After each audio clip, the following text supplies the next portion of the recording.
Hello, Michigan Realtors, and welcome back to the Letter of the Law. I'm Brian Westron, and today's Letter of the Law takes us on a journey of discovery and review regarding the Seller Disclosure Act.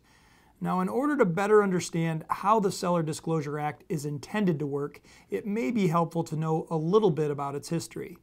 The Seller Disclosure Act and the Statutory Disclosure Form were developed in 1993. Prior to that time, sellers had no duty whatsoever to volunteer any information about the condition of the home they were selling. However, if sellers did volunteer information or answer buyers' questions about the condition of that home and that information later turned out to be wrong, sellers were liable even if they had made the misrepresentation innocently. Prior to the 1990s, before the statutory disclosure form was developed, information about the condition of a home was typically conveyed verbally. Questions from the buyer were communicated from the buyer to the buyer's agent, to the listing agent, to the seller. The seller's answers were then communicated back through the same chain. If it later turned out that the information that had been provided to the buyer was incorrect, there were often disputes as to just where in the chain the incorrect information had originated. After the passage of the Seller Disclosure Act, for the first time, sellers had a legal obligation to make certain disclosures about the home that they were selling. Sellers now had an obligation to answer all of the questions on the seller's disclosure form to the best of their knowledge. While imposing a new obligation on sellers, the statute also protected sellers by providing that sellers would not be liable for innocent misrepresentations made while filling out the seller's disclosure form. The Seller Disclosure Act applies to the sale or lease of residential property between 1 and 4 units. Certain sellers, such as an estate, a bankruptcy trustee, or foreclosing lender, are exempt. However, sellers are not exempt just because they have never lived in the home. Again, sellers are not exempt just because they have never lived in the home. Since even a non-occupant seller is likely to have some knowledge as to the condition of the home, it is not sufficient to simply indicate that the seller has never lived in the home. If, for example, a landlord seller is aware that the roof leaks, it would be fraudulent to indicate that the roof does not leak. It is no less fraudulent for such a knowing seller to indicate that he does not know whether the roof leaks. Both statements are obviously false. If the seller fails to provide a buyer with an accurate, complete disclosure statement, the buyer then has the right to terminate the purchase agreement at any time up until the actual closing.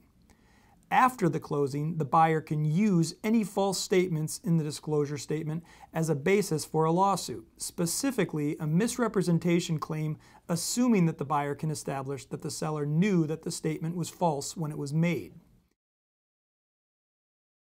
Most, but not all, questions in the seller's disclosure form ask about the current condition of the property.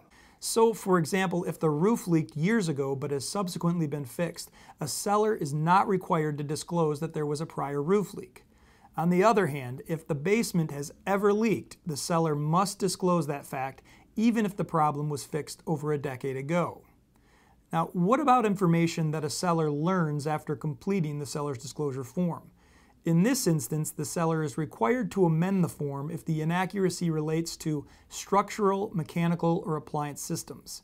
Keep in mind, however, that even if a seller is not required to amend the seller's disclosure form, a seller may be well advised to voluntarily do so to avoid any post-closing disputes. Buyers who discover an undisclosed defect after closing often assume the worst about the seller's motives. On the other hand, a buyer who has just fallen in love with a home is often willing to overlook defects actually disclosed in the seller's disclosure form. So sellers may well avoid the time and expense of a lawsuit by amending their seller's disclosure form to disclose the fact that they have made certain repairs discovered during an earlier buyer's home inspection. In all events, a listing agent should never try to discourage sellers from disclosing something that the sellers believe perhaps should have been disclosed. Disclosure is always the safest course of action, and a realtor does not want to put him or herself in the position of having the client testify that they wanted to disclose a particular defect, but their realtor talked them out of it.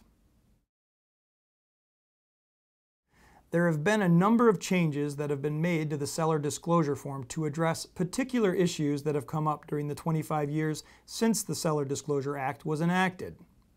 The form has been amended to state that a representation in the form that an appliance is in working order does not necessarily mean that such appliance is also included in the sale.